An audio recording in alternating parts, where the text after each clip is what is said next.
What if everything you've been chasing, success, pleasure, recognition, was never meant to fill you, but to reveal what truly lasts? What if the meaning of life isn't hidden in what we build, but in what we finally learn to surrender?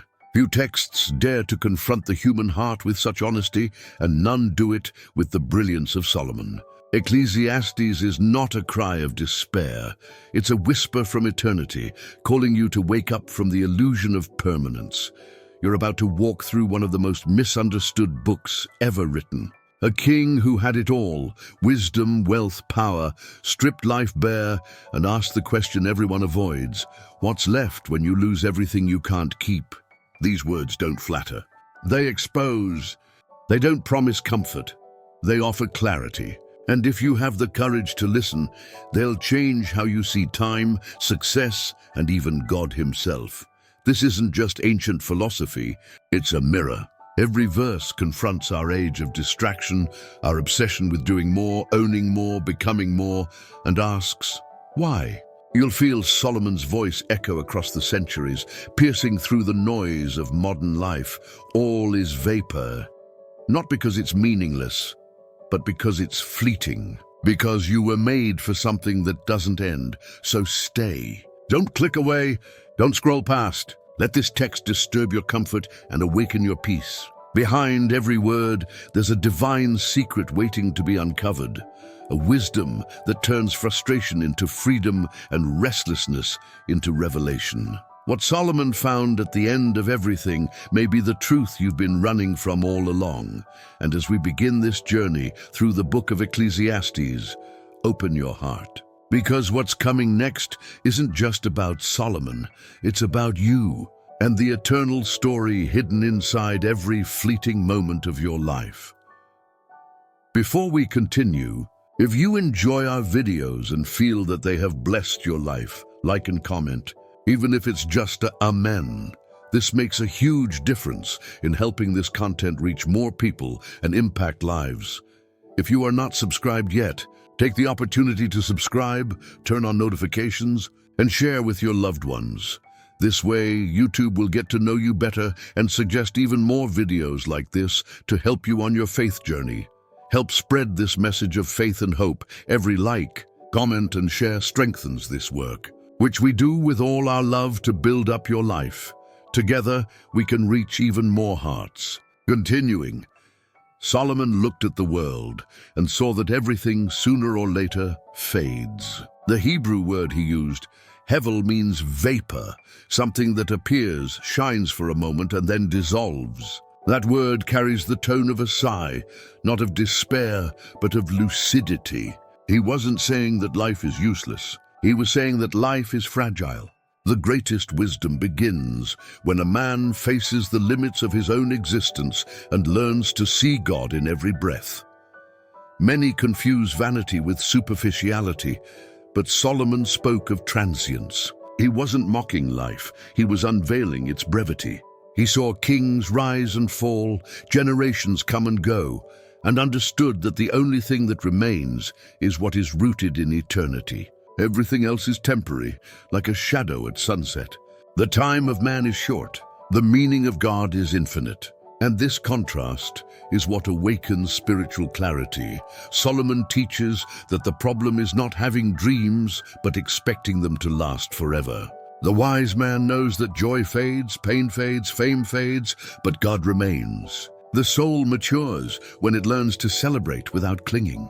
The secret is not to deny what is fleeting, but to live it with gratitude. It's in this awareness that the ordinary becomes sacred and the vapor of life turns into worship. This understanding transforms everything. It frees us from anxiety and gives meaning even to the most unpredictable moments. A man who accepts the limits of time stops fighting the inevitable and starts savoring what really matters. Every dawn becomes a miracle, every night a lesson. The wise one lives not to escape the end, but to honor the journey until it arrives. Think about it. When was the last time you truly enjoyed a simple moment without trying to control it? The sunset, a conversation, silence itself. Life doesn't need to last forever to be meaningful. It just needs to be lived fully. The heart that recognizes its own impermanence stops demanding eternity and begins to rest in faith. That is where peace hides. Solomon's tone is not nihilistic, it's liberating. When he says, everything is vanity, he's not preaching futility, he's declaring dependence. He's reminding us that God is the only constant amid change, and that the more we try to make ourselves eternal, the more we drift from what is truly eternal. The vapor doesn't fight the wind, it moves with it. The soul that learns to flow finds its home in the eternal rhythm of the Creator, and it's precisely from that awareness that life is vapor, yet sacred, that Solomon raises his next question, one that shakes the foundations of the modern world. What profit is there in all our toil under the sun? What profit does man have in all his labor under the sun? Solomon's question pierces through centuries of ambition and noise. He saw people working endlessly, chasing status, wealth, recognition, and still feeling empty. He discovered that when work becomes an idol, it consumes rather than fulfills. Without God, effort becomes a treadmill. With God, it becomes an offering. The difference is not in the work itself, but in the intention that moves the heart. He observed that humans often confuse movement with progress. They fill their schedules but drain their souls. The wise man learned that producing more doesn't necessarily mean living better. There is a kind of productivity that steals time, love, and peace. Solomon's words are not an attack on work, they are a call to rest. Because it's not the task that tires, it's the lack of meaning within it. Solomon worked, built palaces, planted vineyards, designed cities, and still felt a strange emptiness. Then he realized even the most beautiful results can turn into prisons when they replace the presence of God. Work becomes sacred when gratitude replaces obsession. The life of the wise doesn't revolve around doing everything, but around doing what truly has purpose. Think about your own routine. How much of what you do today comes from genuine calling, and how much comes from fear of being forgotten? The world glorifies performance, but the spirit craves peace. True excellence is not producing more, but producing what aligns with who you are. Solomon discovered that joy at work doesn't come from the size of the project, but from the presence of the Creator within it. There's a spiritual paradox here. When we release control, results often multiply. The one who trusts works lighter, sleeps better, and loves more. The soul that rests in God understands that productivity is not a god, it's just a tool. The more we surrender to divine rhythm, the more fruit grows naturally. Because grace is not laziness, it's harmony between human effort and divine timing. Solomon's wisdom destroys the idol of performance. He reminds us that success without peace is failure disguised. That's why the wise man values moments of stillness as much as moments of action. He works without being enslaved, plans without despair, and rests without guilt. The life of balance is the one that understands that every day of work is a portion, temporary, blessed, and enough. And it's precisely through that rhythm of surrender and gratitude that Solomon lifts his gaze toward the sky again. He begins to see in the movement of the world, the wind, the rivers, the sun, the mirror of divine order and human limitation. And that revelation leads him to the next insight, the eternal cycle of creation that exposes our fragility. Solomon looked at the sun, the wind, and the rivers, and understood that creation itself preaches a silent sermon about our limits. The sun rises and sets, the wind blows to the south and turns to the north, the rivers run into the sea, yet the sea is never full. The world keeps spinning, indifferent to human ambition. Everything in nature continues while man passes. The wisdom of creation lies in its constancy. The fragility of man lies in his illusion of control. He realized that the same sun that warms also fades what it illuminates. The wind that cools also scatters what we try to keep.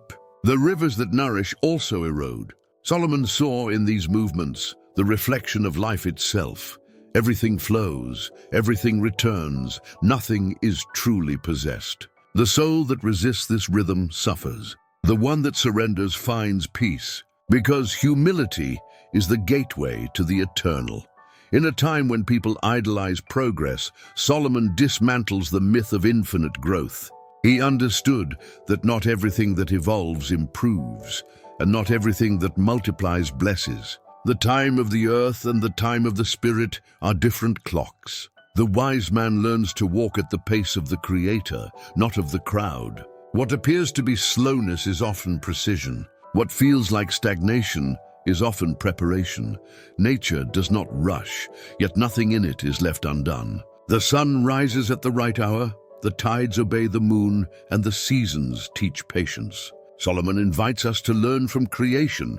The one who tries to speed up what is divine loses what is eternal. Wisdom is knowing how to wait for the fruit to ripen, to accept the cycle of sowing, watering, and resting. The life that aligns with divine rhythm becomes peaceful, even in the storm. In practice, this means trusting the process. The tree does not despair because the fruit takes time. The river doesn't stop because of the stone. The wise person doesn't panic at silence. When the soul stops fighting the seasons, it starts listening to God's melody in every phase. There's a beauty in slowness that modern haste cannot comprehend, the beauty of the eternal touching the temporary. Solomon saw that the wind never ceases, the rivers never stop, and yet man acts as if he could command everything. The spirit of pride wants to dominate what should only be contemplated. But the more he tried to control the cycles, the more exhausted he became. Only when he surrendered to the rhythm of creation did he find the peace that had eluded him among crowns and projects. And from that realization arose another.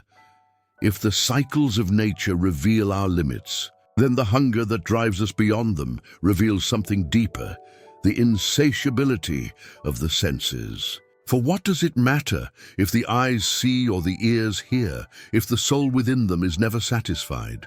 Solomon realized that the more man experiences, the more he desires. The eyes never tire of seeing, the ears never tire of hearing. The soul that lives only on experiences becomes a collector of moments, never full, always hungry. It's like trying to fill an abyss with air. He discovered that without an eternal center, every pleasure fades faster than it arrived. The life lived by sensations alone is like chasing the wind, thrilling at first, exhausting in the end. He had tasted the best wines, listened to the sweetest music, embraced the most beautiful women, and built gardens that resembled paradise itself. Yet after every new taste came the same old emptiness. The problem was not pleasure itself, but disconnection from the giver. Every gift loses flavor when it replaces the one who gave it. Wisdom taught him that happiness is not in the experience, but in the gratitude that sanctifies it. Modernity suffers from the same disease Solomon described: overstimulation, eyes overwhelmed by screens, ears flooded by noise, and souls starving for silence. The more we see, the less we feel. The more we consume, the less we enjoy. The time that could nourish is devoured by distraction. Solomon whispers through the ages, "Calm your senses, and your spirit will breathe again." True life begins when the heart becomes still enough to listen.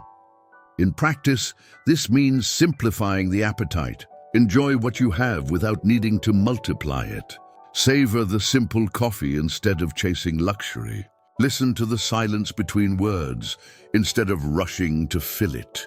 The spirit matures when it learns to be content with enough. Gratitude is the only feast that doesn't leave the heart empty. And silence, when embraced, becomes a teacher louder than noise. Solomon's lesson is timeless. When desire becomes endless, joy becomes impossible. The soul that never pauses to appreciate ends up numb.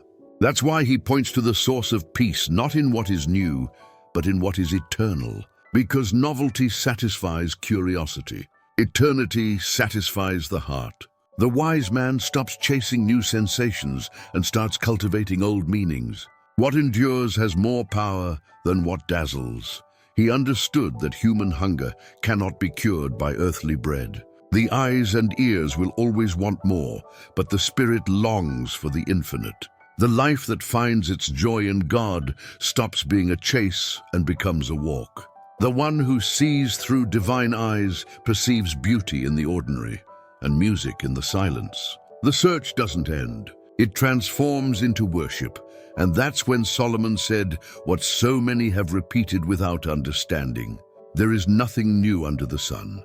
Because he finally realized that the problem is not the lack of novelty, it's the lack of meaning. And it's this truth that unfolds in the next revelation. Solomon looked around and saw civilizations rise and fall, technologies advance, and yet the heart of man remained the same. He realized that under the sun there was nothing truly new, only old desires dressed in new forms. The names change, but the hunger stays. He saw people chasing novelty, confusing it with meaning, and understood that what humanity seeks in innovation is often what it has lost in spirit. The wisdom of the ages whispers, the tools evolve, but the questions remain.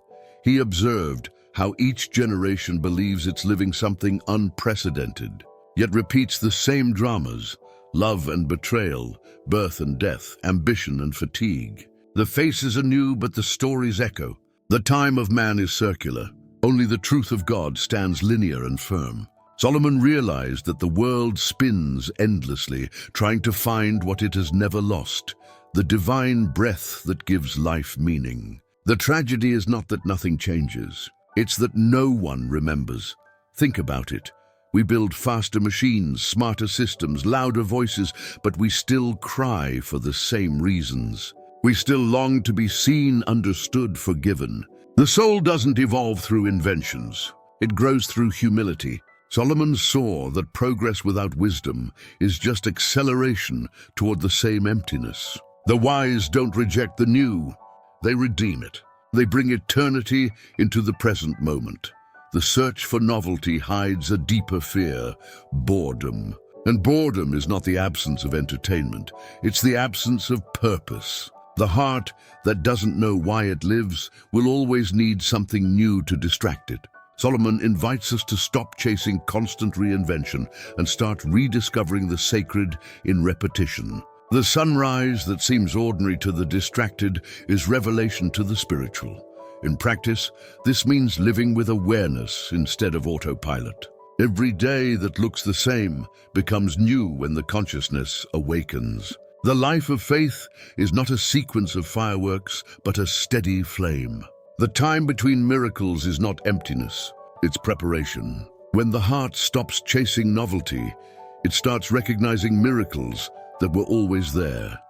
Solomon understood that what truly never changes is not the world. It's the human longing for eternity. Beneath every invention, every art, every song, there's a whisper: I want to last. And yet, what lasts is not what is built, but what is lived with purpose. The spirit that walks with God stops seeking what's new and starts savoring what's eternal. Because the truly new is not what appears, it's what is revealed, and that realization led him to a sobering reflection. If fame, progress, and novelty all fade into the same dust, then perhaps the human desire to be remembered is another illusion of permanence. And that's the next truth he unveils: the vanity of fame and memory. Solomon realized something that most people still ignore. Fame is a mirage. Man spends his life trying to be remembered, but time has a strange way of erasing even the greatest names. Today, multitudes worship someone. Tomorrow, no one remembers. It's the inevitable cycle of existence under the sun. He understood that living for applause is like building a house in the fog. True wisdom is accepting that human recognition is temporary, but meaning in God is eternal. Think about it. How many heroes from your childhood are still remembered today? How many names that once filled headlines now rest in oblivion? It's hard to admit, but collective memory is short. The human heart longs to be remembered because it fears its own finitude. And in trying to achieve immortality through fame, It forgets to seek eternity in God. The soul that depends on applause lives imprisoned. It needs others' echoes to believe it exists. Solomon discovered that true immortality is not having your name carved in stone, but your actions engraved on consciousness. A word of wisdom spoken at the right moment can outlast empires. A gesture of faith, an act of kindness, a truth lived in silence, these are what endure. Because time erases faces, but never erases the impact of a life aligned with divine purpose. The world teaches the opposite. We live in the age of post and be seen. People don't just want to exist, they want to be noticed. They work harder to appear than to become. And that creates a chronic anxiety for validation. But the heart that seeks God understands that His gaze is enough. Gratitude replaces neediness. Humility erases the fear of being forgotten. And peace becomes the only applause that matters. Want a practical example? Try doing something good and telling no one. Give in secret, help quietly, forgive without announcing it. It's liberating. When you act without seeking a stage, you discover a different kind of joy. The one that comes from inner light, not outer spotlight. That's when spirituality blossoms, because the ego falls silent and the spirit learns to serve out of love, not recognition. Solomon understood that fame is like an overpowering perfume, pleasant at first, suffocating later. It intoxicates, then nauseates. True wisdom is preferring the subtle fragrance of truth, lived with purpose, over the fleeting scent of recognition. Life is deeper than the memory left behind. What matters is not being remembered, but having mattered while you lived. That is eternity. And perhaps that's why he decided to test everything, pleasure, art, wealth, power, to see if any of it could fill the void that fame could not. What he discovered next changes everything we think we know about satisfaction, success, and the meaning of life. Solomon decided to test every path under the sun. If meaning could be found in abundance, he would find it. He built palaces, planted vineyards, designed gardens, collected treasures, gathered singers, and surrounded himself with every pleasure known to man. He held nothing back from his eyes or heart. And when he finally had everything, he looked around and felt nothing. The laughter faded, the wine soured, and the music turned hollow. Wisdom whispered, "Without the giver, the gifts lose their flavor." He realized that excess is not abundance, it's exhaustion disguised as success. The soul that seeks fulfillment through pleasure becomes numb. At first it enjoys, soon it needs, later it depends. Solomon discovered that the pursuit of pleasure without purpose is just another form of slavery. He saw that joy detached from God is like light without warmth. It dazzles but doesn't transform. Life without alignment becomes noise. Faith without gratitude becomes habit. Modern life still walks the same road. People chase experiences, travel endlessly, fill their feeds with proof of living, but forget to live within. The more they accumulate, the emptier the spirit feels. Solomon would say, "Enjoy what is good, but don't worship it." Pleasure was made to rest in meaning, not replace it. The wise don't reject joy, they sanctify it. They turn every delight into a form of gratitude.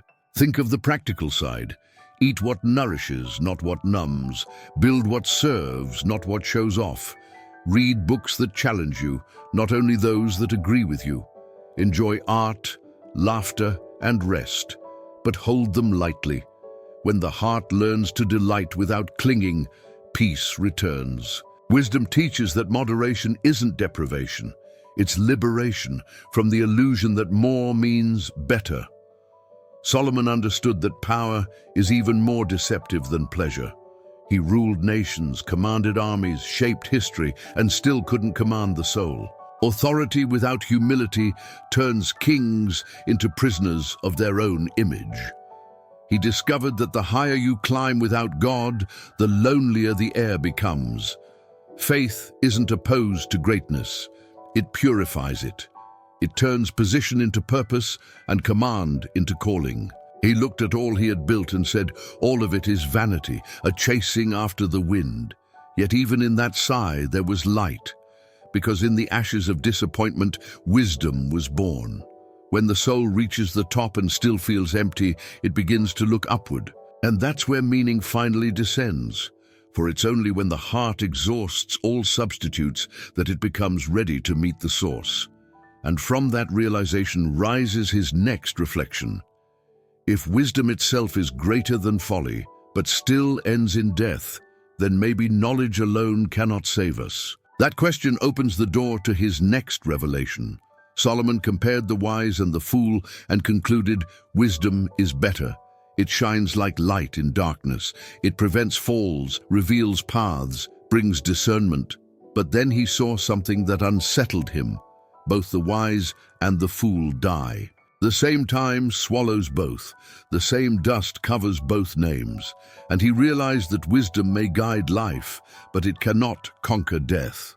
The heart that builds its pride on intellect forgets that even the brightest mind returns to silence. He wasn't dismissing knowledge, he was dethroning it. Wisdom is precious, but not divine. It can refine man's life, not redeem his soul. The difference between the scholar and the simple is only visible under the sun. Beyond it, both stand equally before God. Solomon's lucidity cuts deep. If wisdom doesn't lead to faith, it becomes arrogance wearing a halo. True understanding doesn't inflate, it bows. He saw how the wise often fall into the trap of their own brilliance. They analyze everything except themselves. They measure the world, but forget to measure the heart. Solomon realized that knowledge, without humility, is like a lamp without oil, bright for a moment, extinguished at night.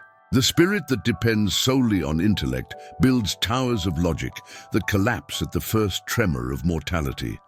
Think of it this way: books can inform, but only surrender transforms. You can quote philosophers and still live without peace. The soul doesn't starve for facts, it thirsts for faith. That's why the wisest decision is not knowing everything, but trusting the one who knows. Life becomes lighter when we exchange explanation for relationship. The heart rests not on proof, but on presence. In practice, this means letting wisdom be a bridge, not a throne. Read deeply, but pray deeply too. Think critically, but love unconditionally. Let your knowledge serve compassion, not competition. The spirit of truth isn't found in prideful debates, but in humble listening. The one who learns to learn from God stops arguing and starts shining. That's when wisdom turns from theory to transformation. Solomon saw that even wisdom has limits, but grace does not. The light of understanding fades, the light of faith endures. The wise man dies, but his peace continues beyond the grave, because what truly saves is not what you know, it's who you trust. Eternity doesn't ask for diplomas, it asks for surrender. The soul that bows before God finds in humility what intellect could never give: salvation. And it's precisely from that awareness that neither power nor intellect can save that Solomon begins to reflect on another tension: the pain of working hard only to leave it all behind. And that insight leads him to his next revelation. Solomon began to question the meaning of working tirelessly for things that would one day belong to others. What does a man gain for all the toil of his heart, he asked, when he must leave it to one who comes after him, someone who may be wise or may be foolish? That thought haunted him. He realized that even excellence cannot guarantee legacy. The soul that lives obsessed with control forgets that everything we possess is borrowed from time, and time belongs to God. He saw men enslaved not by work, but by the anxiety that comes from wanting to control its outcomes. They planted, but couldn't rest until the harvest came. They built, but couldn't sleep until the walls stood. Solomon noticed that this torment was not ambition, it was idolatry. The heart that fears losing control has already lost peace. Wisdom began to whisper, mastery over life is not power, it's pride disguised as responsibility. He discovered that the anxious man lives in tomorrow and dies in today. The spirit that cannot surrender is condemned to endless fatigue. Solomon understood that the desire to dominate every detail reveals distrust in the divine. He who believes must learn to release what he cannot govern.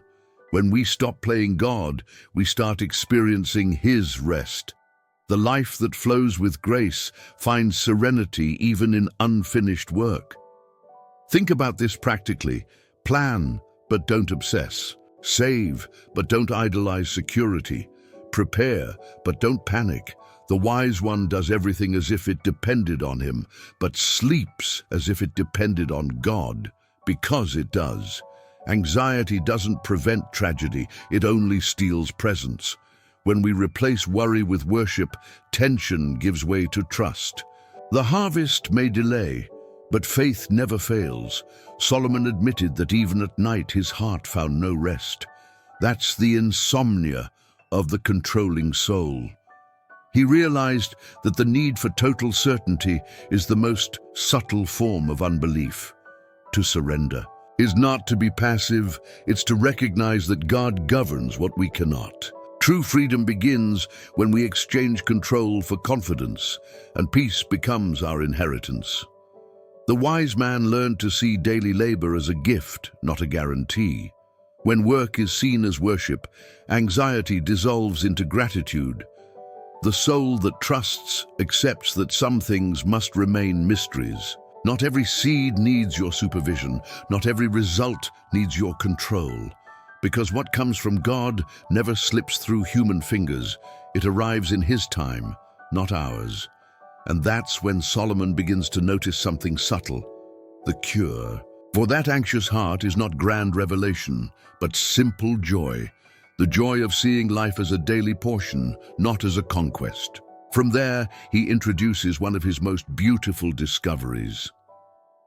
After his long search through power, pleasure, and performance, Solomon arrived at something profoundly simple, the joy of small things. There is nothing better, he wrote, than for a man to eat, drink, and find satisfaction in his work. This also, I saw, is from the hand of God. It wasn't a hedonistic statement, it was worship disguised as simplicity. The soul that receives joy as a gift stops demanding that life be perfect to be grateful. He discovered that joy is not found in achieving everything, but in recognizing that every small moment already contains eternity. Eating, laughing, resting, these are no longer ordinary acts. They are sacred. The secret is not to escape life, but to see God within it. Solomon understood that contentment is not a downgrade from greatness. It's its foundation. The spirit that rejoices in the ordinary becomes extraordinary.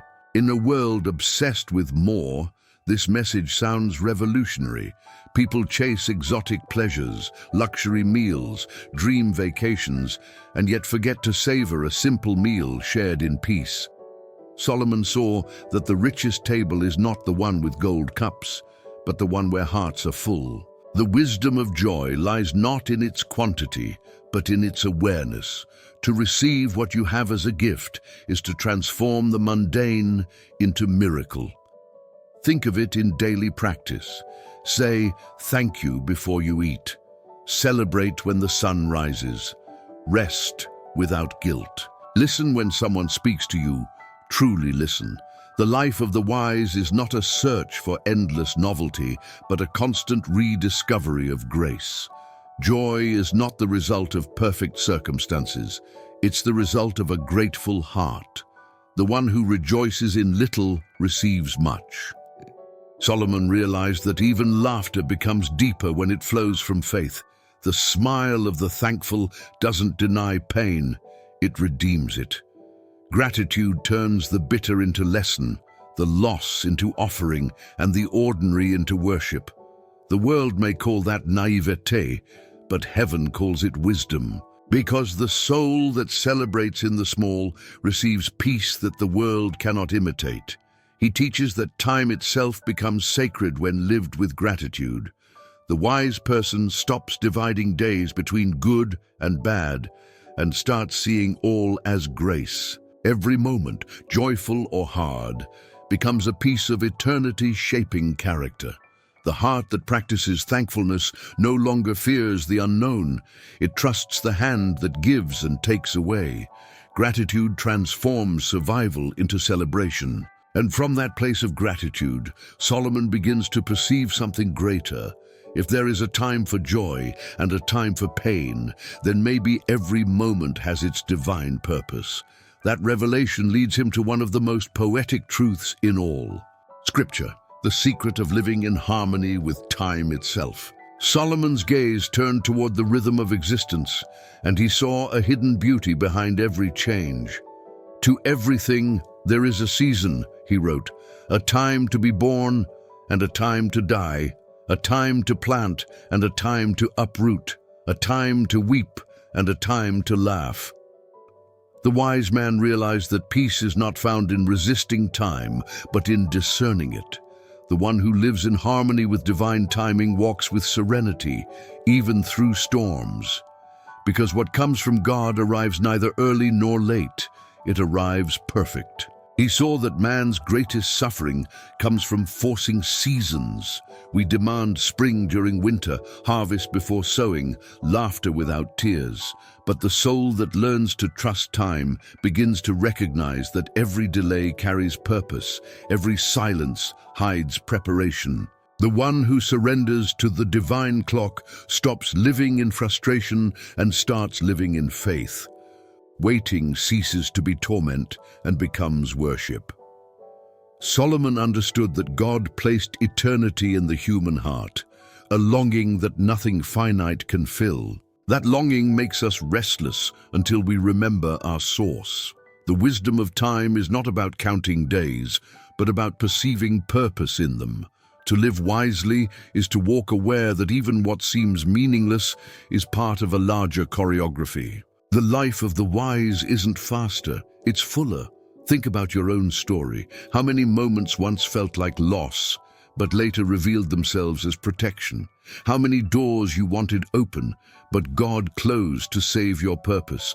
The one who looks back with discernment sees grace in the sequence of events. The spirit that learns from time stops asking, "Why me?" and begins to ask, "What for?" That question changes everything. In practice, this means walking with rhythm, not rush. Learn to pause when it's time to pause. Speak when it's time to speak. Let go when it's time to let go.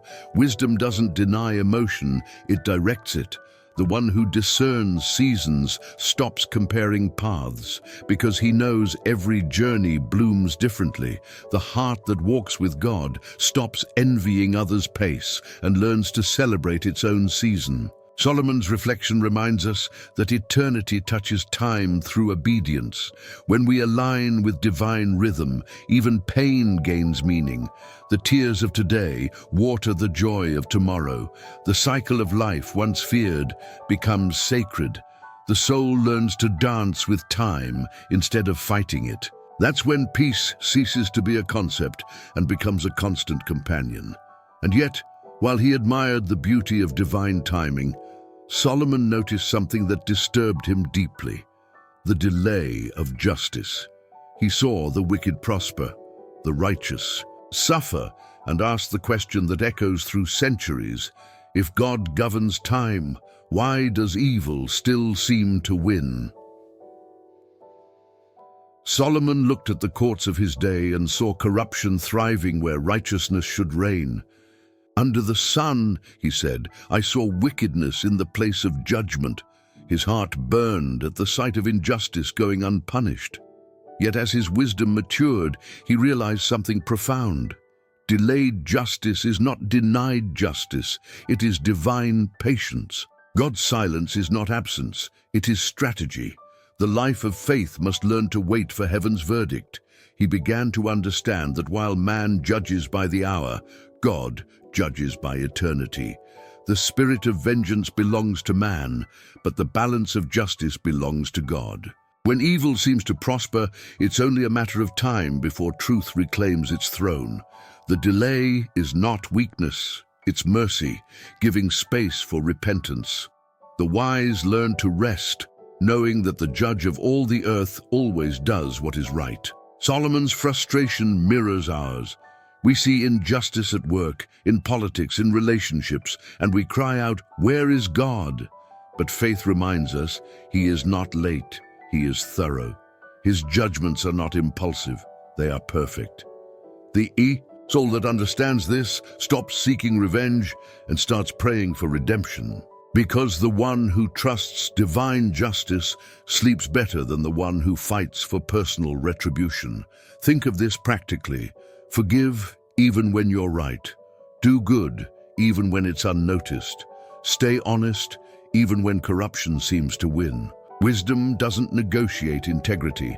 Justice that comes from God may walk slowly, but it never loses its way. When the day of reckoning comes, it will be complete. Nothing left undone. Injustice may be loud, but truth has the last word. Solomon found peace in remembering that time belongs to the eternal. There will be a day when every secret is exposed, every tear counted, every act weighed. Knowing this allows the heart to persevere without bitterness. To wait in peace is the mark of the mature spirit, because the delay of heaven is never denial, it's precision. He realized that even injustice serves a mysterious purpose. It tests faith, reveals character, and teaches dependence. The soul that endures without hardening becomes more like the Creator, merciful, patient, and unshakable. Every delayed answer trains the spirit to listen longer, love deeper, and wait wiser. The silence of God is never empty. It's full of unseen action. And from this revelation, Solomon's eyes turned from the courts of men to the relationships among men. He began to understand that no one truly stands alone, that the strength of survival and the sweetness of life lie in something sacred, companionship. Solomon looked at the loneliness of men and saw that even kings need a companion. "Two are better than one," he wrote, "for they have a good reward for their labor. If one falls, the other lifts him up." In those words lives a profound truth. Isolation is poverty disguised as independence. The soul that walks alone grows weary faster. The spirit that carries everything by itself breaks sooner. Wisdom is not self-sufficiency, it's interdependence guided by love. He saw that friendship is not merely comfort, it's protection. Alone, a man freezes in the cold of adversity, but together they share warmth. Alone, he becomes prey to despair, but together they share strength. Solomon realized that divine design is relational. God never meant for man to thrive in solitude. Life becomes fuller when shared. Fellowship transforms survival into joy and burden into blessing. In a world obsessed with self-sufficiency, this teaching sounds countercultural. Society glorifies independence, but wisdom reveals that the greatest strength comes from mutual reliance. The heart that refuses help loses more than comfort. It loses connection. To walk with others is not weakness, it's strategy, because faith grows faster when watered by unity. Think about this practically. Call someone you've been avoiding. Forgive before being asked. Work as if success were shared. The spirit that gives companionship also receives healing. The world teaches competition. The kingdom teaches cooperation. Where there is community, there is continuity. Love multiplies what isolation divides. Solomon added one more secret. A cord of 3 strands is not easily broken. He wasn't just speaking of friendship between men, but of the invisible presence of God that holds the bond together. When he becomes the 3rd strand, partnership turns into covenant. The life woven with divine purpose resists storms, betrayal, and time itself. It's not human loyalty that keeps it intact. It's divine grace interlaced within. He discovered that true strength doesn't come from armor, but from alliance. Even the wisest fall when they walk alone. Fellowship humbles pride, sharpens discernment, and sustains faith. The soul designed for community finds peace in shared purpose. Loneliness shrinks perspective. Love expands it. To belong is to remember that we were never meant to carry eternity alone. And as Solomon observed how men approached the temple of God, another insight rose within him. It's not only relationships that lose power without reverence, worship does too. And that became his next reflection, to draw near to God not with many words, but with a listening heart. Solomon stood before the house of God and whispered, "Guard your steps when you go to the temple." He had seen people rush into worship with noisy prayers and empty promises, thinking that volume could replace reverence. But wisdom taught him that true worship begins with silence. The soul that listens more than it speaks begins to hear heaven. Words impress men. Obedience impresses God. Reverence is not fear, it's awareness of the sacred. He realized that many speak vows they never intend to fulfill. "Be not rash with your mouth," he warned, "for God is in heaven and you are on earth." The distance isn't geographical, it's moral. Reverence means recognizing that we're not the center of the universe. The heart that speaks less learns to mean more. Solomon saw that silence, when full of presence, says more than 1,000 eloquent prayers. In practice, this means learning to pray with intention, not with noise. Faith is not in repetition, but in alignment. The wise man doesn't rush to speak before understanding what he's asking.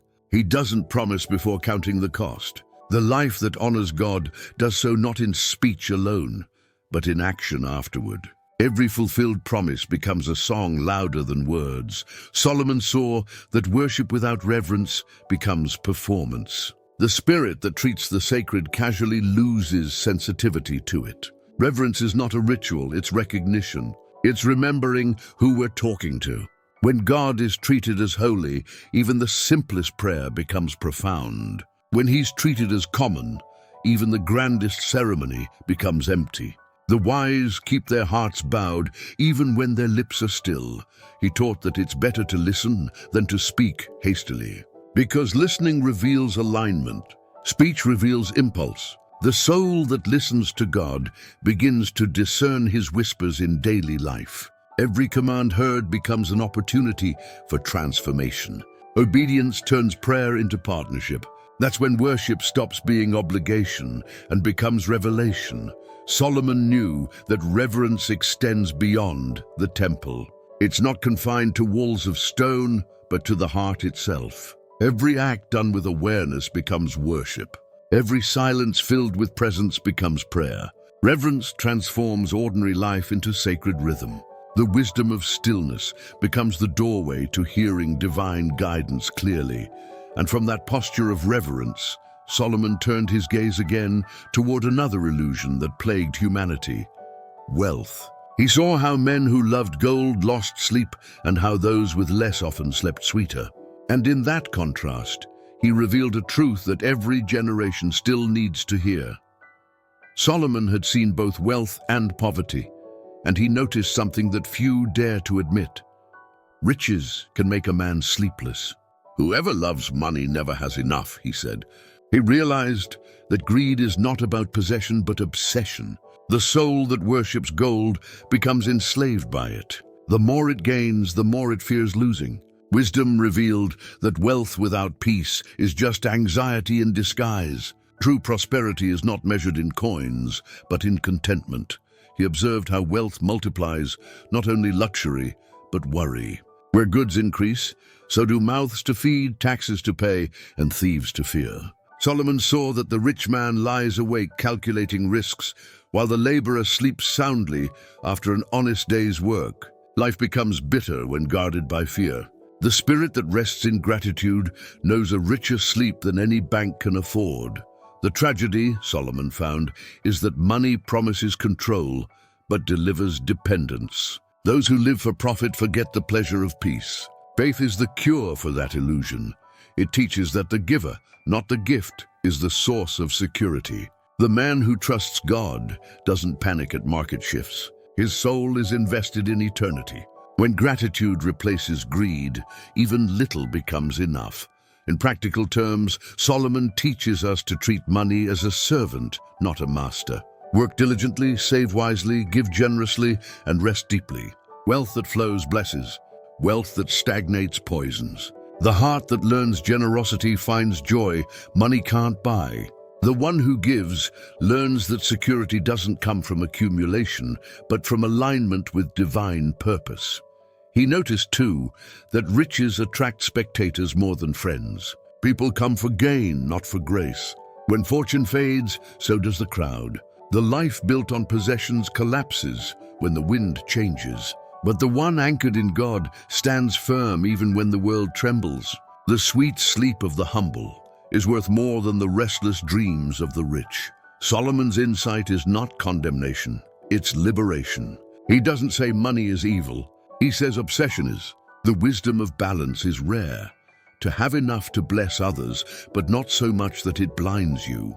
To enjoy what you own without letting it own you. The rich in gratitude sleep better than the rich in gold. And the one who rests in God's provision never runs out of peace. From that discovery, Solomon's eyes turned to something deeper still, not about money, but the appetite behind it. He began to understand that satisfaction doesn't depend on what we hold, but on what we see. And this revelation brought him to the next truth, the power of contentment. Solomon looked at the endless chase of desire and sighed, "Better is the sight of the eyes than the wandering of the appetite." He realized that many people spend their whole life chasing what they don't have, only to lose joy in what they already possess.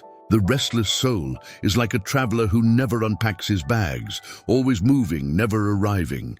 Wisdom taught him that contentment is not resignation, it's revelation. It's seeing enough as sacred. He discovered that comparison is the thief of peace. The more a man measures himself against others, the smaller his gratitude becomes. The modern heart, just like Solomon's world, scrolls endlessly through the lives of others, mistaking display for destiny. But faith calls us back to simplicity, to open our eyes to the blessings already in our hands. The heart that sees clearly stops wandering aimlessly. Solomon saw that contentment is not a natural gift. It's a cultivated discipline. The human spirit will always want more, unless it learns to want differently. To train the soul in gratitude is to break the addiction of comparison. The wise man celebrates without competing, admires without envying, and grows without greed. The result is freedom. The life that finds joy in enough stops living in exhaustion. Think of this practically. Look around your room and name 3 things you once prayed for, but now take for granted. That's where wisdom begins. Thankfulness turns possessions into presents.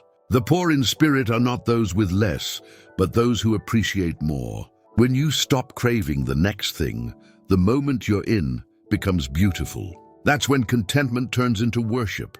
He realized that discontentment is not a financial issue, it's a spiritual one. The spirit that can't rest in today will find no rest in tomorrow. Even paradise would bore a restless heart. Solomon teaches that joy is not somewhere else. It's right where obedience meets gratitude. The soul that learns to say, "It is enough," begins to taste eternal peace long before heaven. Contentment doesn't make life smaller. It makes perception greater. The wise see abundance where others see lack. They stop counting what's missing and start multiplying what's present. The secret is not in owning more, but in seeing differently. Gratitude changes the lens before it changes the landscape. And when the eyes learn to rest, the heart learns to rejoice.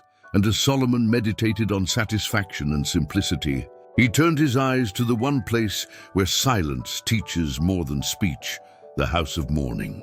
There he found a wisdom that laughter could never teach, the sobering truth that mortality clarifies what really matters. Solomon entered the house of mourning and found more truth there than in 1,000 parties. "It is better to go to a house of mourning than to a house of feasting," he said, "for death is the destiny of every man. The living should take this to heart.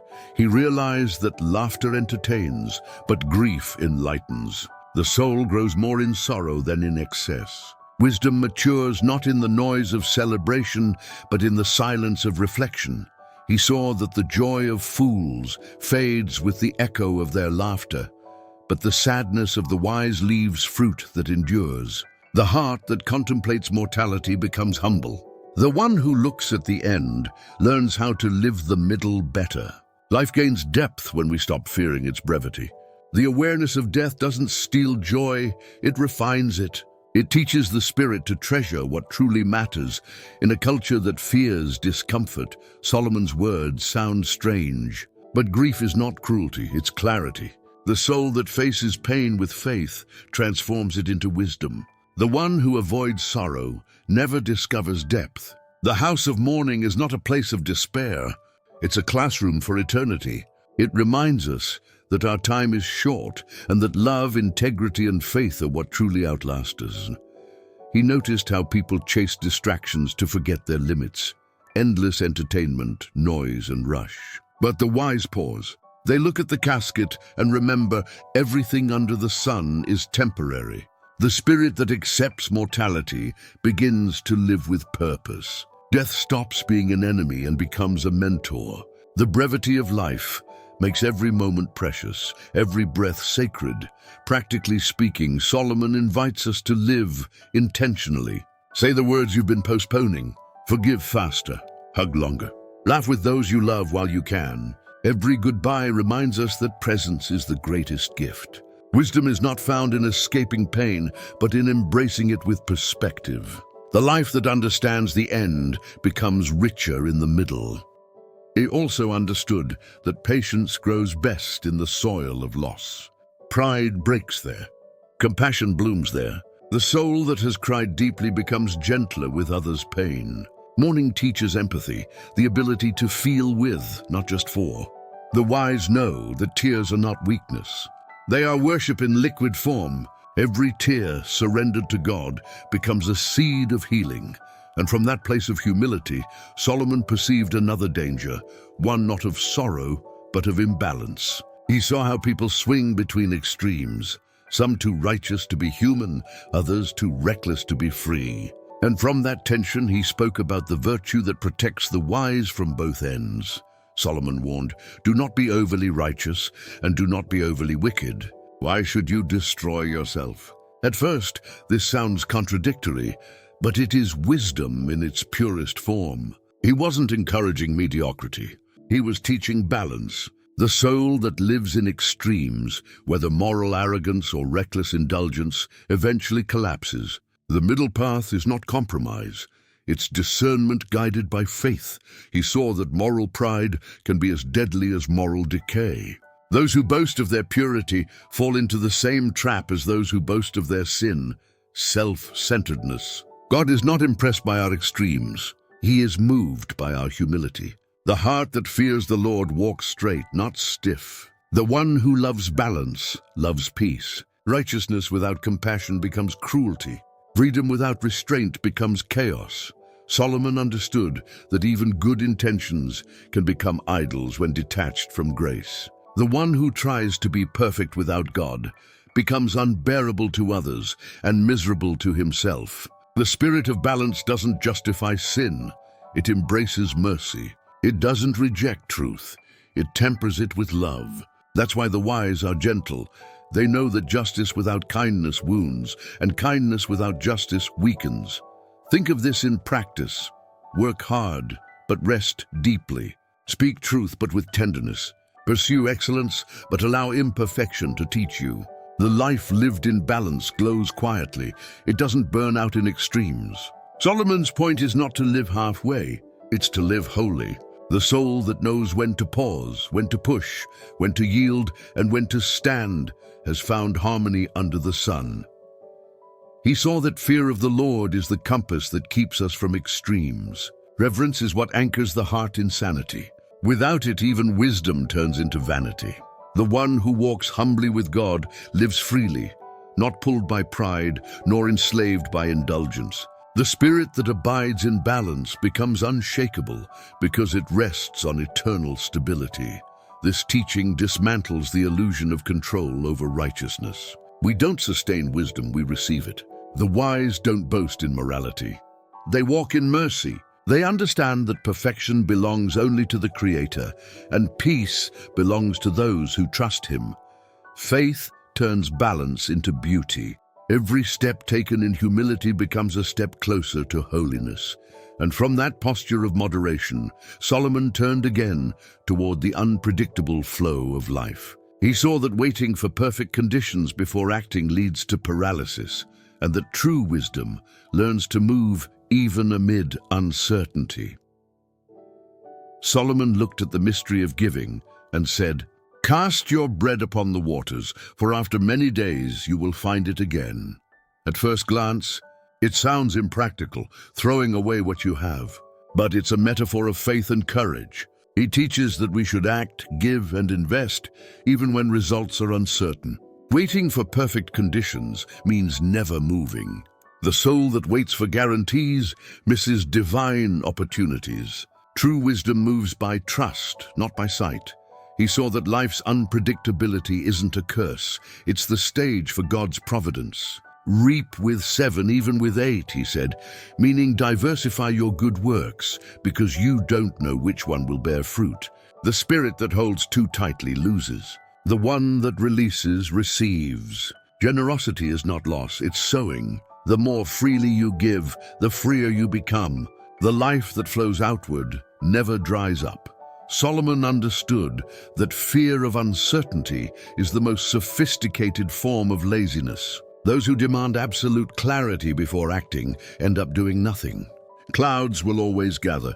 Winds will always shift. If the farmer waits for perfect weather, he never plants. Likewise, the soul that fears risk never experiences miracles. Faith is not reckless. It's reasonable trust in the unreasonable goodness of God. Think of this practically. Share what you know, even if you're not an expert. Give, even if your wallet trembles. Love, even if it might not be returned. The heart that learns to give without calculation experiences joy beyond comprehension. Wisdom teaches that the security we seek in control is actually found in surrender. God multiplies what we release, not what we hoard. He also observed that generosity breaks the illusion of ownership. The life of the generous belongs more to heaven than to earth. The spirit that invests in others participates in eternity because love outlives every transaction. Those who give become conduits of divine abundance. Their names fade, but their impact echoes. The open hand never empties. It becomes the hand of God, moving through time.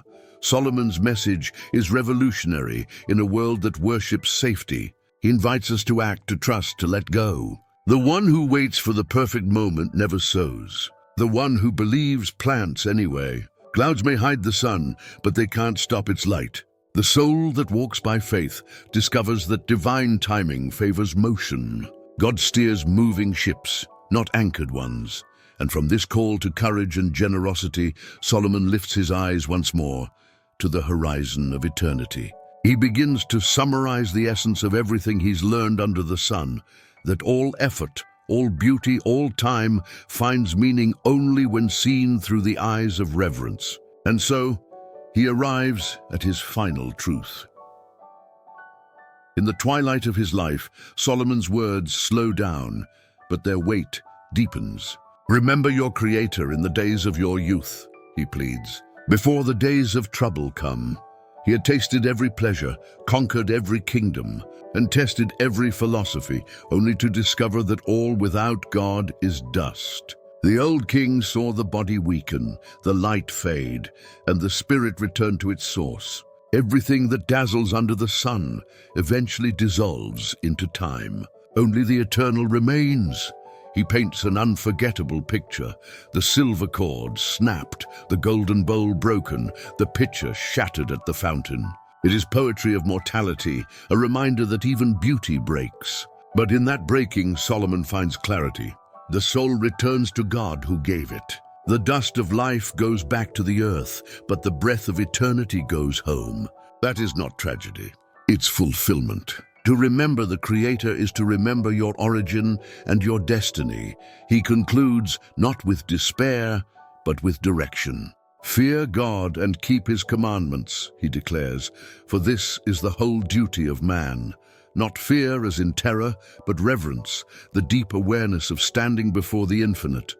The heart that fears God lives in alignment with reality itself. The commandments are not chains. They're coordinates that guide us safely through a fleeting world. Wisdom begins and ends with reverence. In practice, Solomon's final teaching is simple but seismic. Live every day as if eternity were watching, because it is. Treat others as sacred, speak truth even when it costs, and seek meaning in obedience, not in applause. The spirit that honors God in the ordinary lives extraordinarily. Every action done in faith echoes beyond the sun. He reminds us that faith is not about escaping judgment, but living ready for it. For God will bring every deed into judgment, he says, including every hidden thing. To the wise, this isn't threat, it's comfort. It means that nothing good will be forgotten, and no evil will go unchecked. Justice, long delayed under the sun, will finally be completed above it. The life aligned with truth no longer fears light. It welcomes it. As Solomon finishes, the circle closes. The man who began with vanity of vanities ends with reverence and peace. He discovered that the vapor of existence only finds meaning when illuminated by eternity. What was once frustration becomes fulfillment. What was once fleeting becomes sacred. The soul that fears God finally rests, not in answers, but in awe, and that is the final whisper of wisdom under the sun, to live fully aware that everything fades, yet nothing is wasted when it's offered back to the one who endures forever. You've just walked beside Solomon through the highest peaks of human success and the deepest valleys of meaning. You've seen that wealth fades, pleasure vanishes, and wisdom alone cannot stop the passage of time. But one truth remains unshaken. Everything under the sun only finds its purpose when touched by the one who made the sun. That's where vanity turns into vision. Ecclesiastes is not a sad ending. It's a sacred awakening. It reminds you that life is not about what you control. It's about what you consecrate. Every breath, every task, every conversation becomes worship when it's offered to God. The vapor of life becomes the fragrance of eternity. What looked temporary was never meaningless. It was training your soul to long for what never ends. So I'll ask you now, what have you been chasing that cannot follow you beyond the grave? What are you still holding so tightly that you've forgotten who gave it to you? This is not about letting go of the world. It's about holding it differently, with open hands, grateful heart, and eyes lifted to the eternal. Maybe today is the day you stop running after the wind and start walking with the Spirit. Maybe the peace you've been trying to buy, earn, or prove has been waiting for you in surrender all along. Don't leave this moment unchanged. Choose wisdom, choose purpose, choose eternity. And if this message has spoken to you, don't just watch, walk with us. Subscribe, activate the notifications, and stay part of this journey through scripture, history, and revelation. Because every week we uncover truths that go beyond the surface, truths that rebuild your faith, your peace, and your vision of God. Remember, everything under the sun passes, but what's born from heaven never fades. Let's keep walking toward the eternal together.